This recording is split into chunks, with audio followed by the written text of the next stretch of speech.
मेरा नाम साइमा है। उम्र 40 बरस हो चुकी है, मगर जब कभी आईने के सामने खड़ी होती हूं तो महसूस होता है कि वक्त ने मेरे हस्न में और निखार पैदा कर दिया है। शादी को बरसों गुजर गए, एक प्यारा सा बेटा है, मगर दिल के अंदर एक अजीब सी खलिश हमेशा से बसी रही है। मेरा शौहर एक इंजीनियर है, तबादले के बाद वो दूसरे शहर में रहता है।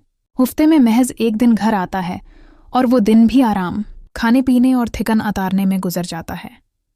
मैं हमेशा उसकी तोजा की ख्वाहिशमंद रही, मगर वो मेरे एहसासात को समझने से कासर रहा।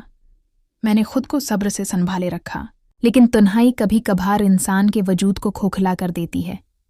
एक दोपहर की बात है, मेरा बेटा सो रहा था। मैं नीम ख्वाबीदा सी टीवी के सामने बैठी थी कि दरवाजे पर दस्तक हुई। मैंने पूछा, कौन है? बाहर से भारी आवाज में जवाब आया, बीबी, मैं कालीन बीचने आया हूं। दरवाज़ा खोला तो सामने एक दरमियानी उम्र का शख्स खड़ा था। चेहरे पर धूप की तपिश, मगर आंखों में एक सुकून। हाथों में चंद कालीन थे। मैंने एक लम्हा सोचा, फिर कहा, आ जाओ, अंदर रख दो। वो खामोशी से कालीन अंदर रखकर एक तरफ खड़ा हो गया। मैंने पानी पेश किया। उसने एक ही सांस में पी लिया। उसकी निगाहों में एक अजीब सी गहराई थी। मैंने महसूस किया जैसे वो कुछ कहना चाहता हो, मगर अल्फाज नहीं मिल रहे। उसकी बातों से अंदाजा हुआ कि वो एक मेहनत कश इंसान है जो रिज़्क़ हलाल के लिए शहर दर शहर घूमता है। उसकी गुफ्तगू में सादगी और लहजे में खुलूस था।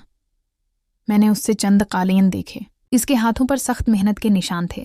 वो हाथ देखकर दिल में एक एहतराम सा पैदा हुआ। गुफ्तगू के दौरान उसने पूछा, बीबी, आप अकेली रहती हैं? मैंने कुछ लम्हे सोचकर कहा, हाँ, अक्सर अकेली ही होती हूँ। शौहर दूसरे शहर में होते हैं। उसने मुस्कुराकर कहा, अकेलापन बड़ा जालिम होता है, मगर इंसान को हिम्मत नहीं हारनी चाहिए। उसके अल्फाज मेरे दिल में उतर गए। इस दिन के बाद वो अक्सर मोहल्ले में नजर आने लगा।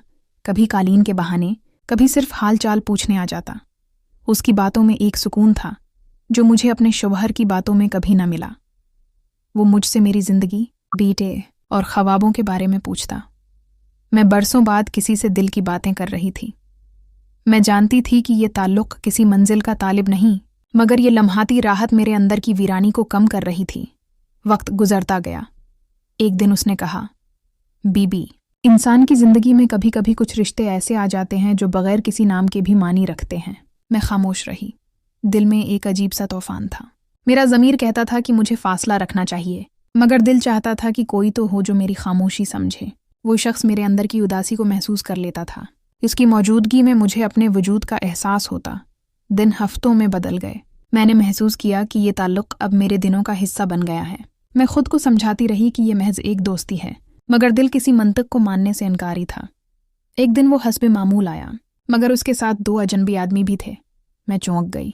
उसने कहा, बीबी, ये मेरे दोस्त हैं, कालीन देखना चाहते हैं। मैंने सख्त लहजे में कहा, ये घर बाजार नहीं, यहाँ सिर्फ तुम आ सकते हो, कोई और नहीं। वो कुछ लम्हे खामोश रहा, फिर बोला, बीबी, मेरा मकसद आपको तकलीफ देना नहीं था, मगर मैंने दरवाज़ा बंद कर दिया। दिल भर आया था। मैं जान चुकी थी कि ये रास्ता अब खतरनाक हद तक आगे जा चुका है।